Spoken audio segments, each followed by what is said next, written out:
Hi friends, we are meeting again. अब तक आपने काफी सारा अंग्रेजी आपके कानों पे आ चुका है।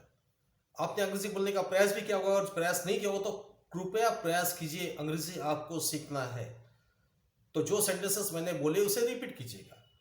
अभी मैं आज आपको सेंटेंसेस ज्वाइन करने के लिए जो शब्द होते हैं उनसे मैं अवगत करता हूं ताकि आप बड़े बड़े सेंटेंसेस बना सकोगे। इसमें सबसे पहला और कॉमन शब्द है एंड जो आपने जरूर सुना होगा। तो अभी ये जो शब्द है इसका प्रयोग कैसे करते हैं? सुरेश एंड रमेश, यानी सुरेश और रमेश हो गया। इस तरह से सुरेश और रमेश। Swati and Shilpa, okay. उसके बाद सुरेश रमेश स्वाति एंड शिल्पा, इसका मतलब होता है तीनों और एक चौथा, सबके सब साथ है। अभी यहां से आप बोलते हैं कि दे गो टू मार्केट। दे ने कौन हो सकता है कि Suresh Ramesh Swati and Shilpa go to market, okay. अभी आप एक एक्सरसाइज कीजिएगा। आपके पास जो भी है जैसे कि शर्ट एंड पैंट, दिस है एंड दिस है, this nostril and this nostril, जो भी आपके पास है, this table, this book, this book, this book and that notebook. इस तरह से आप देखिए, दिस बुक है, मैंने आपको दिस और दैट सिखाया। दिस बुक जो तुम्हारे पास है एंड दैट नोटबुक जो तुम्हारे दूर है, तो this book and that notebook. तो आप ये एक्सरसाइज शुरू कीजिएगा। इसमें और दूसरा प्रयोग होता है कि जैसे कि I go to school and I study. देखिए, I go to school and I study, यानी जैसे मैं स्कूल जाता हूं, मैं पढ़ाई करता हूं। I go to school and I meet friends, मैं स्कूल जाता हूं और दोस्तों को मिलता हूं। यह रहा दूसरा प्रयोग। जैसे कि Ramesh goes to market and buys jeans. Ramesh goes to market and buys jean, Ramesh market जाता है और जीन खरीदता है। तो जो दोनों क्रियाएं एक साथ जोड़ने का काम एंड करते हैं। अभी इसमें एंड का और एक प्रयोग होता है। My father goes to office and he works there whole day. दोनों sentences, he works there whole day and my father goes to office, ये दोनों सेंटेंसेस आप ज्वाइन कर सकते हो। And he my father goes to office and works there whole day. Same thing, my sister plays whole day. इस तरह से जो है ना, my sister plays whole day and at night she स्लीप्स quietly, और वो रात को आराम से सोती, क्वाइटली नहीं, शांति से आराम से सोती। आप इस तरह से जो दो सेंटेंसेस है ना, एक आप बना सकते हैं इसके लिए एंड। तो एंड के प्रयोग ऐसे होते हैं। तो आप एंड के प्रयोग अपने निजी जिंदगी में शुरू कीजिए। जैसे कि आप अभी क्या कर रहे हो, now I am seeing and learning. ये भी हो सकता है आई एम सीइंग, तुम मुझे देख रहे हो, एंड लर्निंग, तुम सीख रहे हो। क्योंकि तुम क्यों देख रहे हो? सीखने के लिए। तो इस तरह से एंड का अभी प्रयोग करना शुरू कीजिए। I go in the evening and I meet my friends, मैं शाम को बाहर जाता हूं and I meet my friend, वहां मैं दोस्तों को मिलता हूं। तो इस तरह से Suresh and Ramesh come to my house.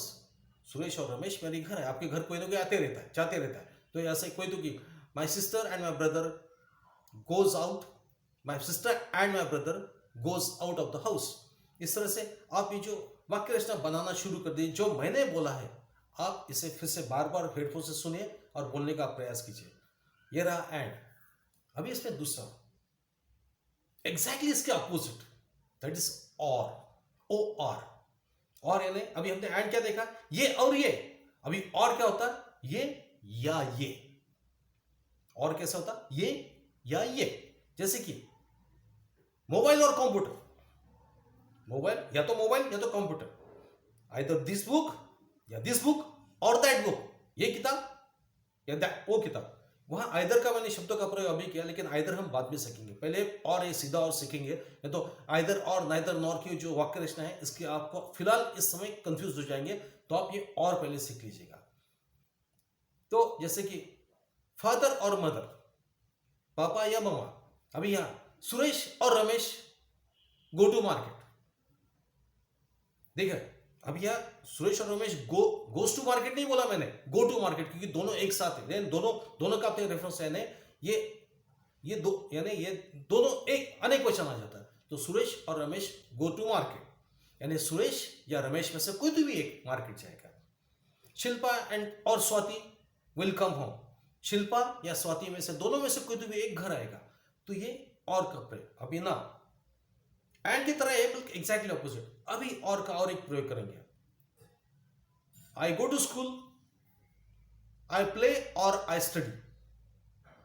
देखिए, I go to school, I play और आई स्टडी, या तो मैं खेलूंगा या पढ़ाई करूंगा। Okay. I go to market, I buy a jean और टी शर्ट। जीन और मैं मार्केट जाऊंगा, आई बाय, मैं खरीदूंगा क्या, आई बाय जीन और टी शर्ट। यानी जहां तुम्हें एक तरह का डिफरेंस दिखाना है, या तुम्हें एक तरह से ये या ये इसमें से निकालना है, तो आप इस तरह से ये सेंटेंसेस बना सकते हैं। ठीक है।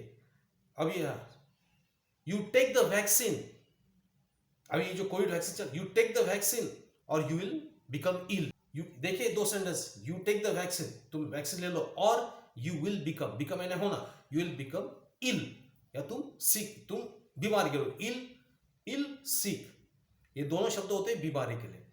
तो इस तरह से यू स्टडी वेल और यू विल फेल, ये आपने शब्द हमेशा सुना है। यू स्टडी वेल, तुम अच्छी तरह से पढ़ाई करो, और यू विल फेल, या तो नहीं तो फिर तुम फेल हो जाओगे। तो इस तरह से आप शब्द रचना जो है एंड और आर की, और की, तो आप ये शब्द रचना जो मैंने आपको अभी बताया है, अभी मैं आपको जो सेंटेंसेस में दे रहा होता, खास अंग्रेजी स्पीकिंग के लिए, अंग्रेजी समझने में जो प्रयोग होता है, अभी नहीं दूंगा। आप जो मैंने बोला है आप उसे बार बार दोहराइए। देखिए, बोलने से ना ये छोटी सी तपस्या है, लेकिन आपको जिंदगी और काम में आएगी। तो कीप ऑन, जो मैंने शब्द आपको दिया है और प्लीज बोलिएगा, ये वाक्य बोलते रहिएगा, और इसमें से आपको अपने आप अलग अलग वाक्य बनाए जाएंगे। जैसे कि अभी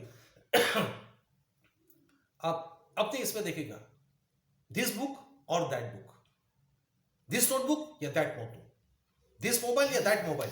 यानी तुम्हें जब खरीदने के आते हैं तो कौन सा क्या। तो अभी मैं क्या करूं, व्हाट आई शुड डू। अभी देखिए, व्हाट आई शुड डू एक शब्द रचना है। आई शुड स्टडी और आई शुड प्ले और I should watch the TV. ये शुड मैंने आपको सिखाया नहीं, आप बोलिए, प्लीज बोलिए। शुड आने वाला है, आप प्लीज बोलिएगा, इससे अवगत करवा लीजिएगा। ओके, तो ठीक है, आज के लिए इतना ही काफी। Thank you for watching me. Good bye.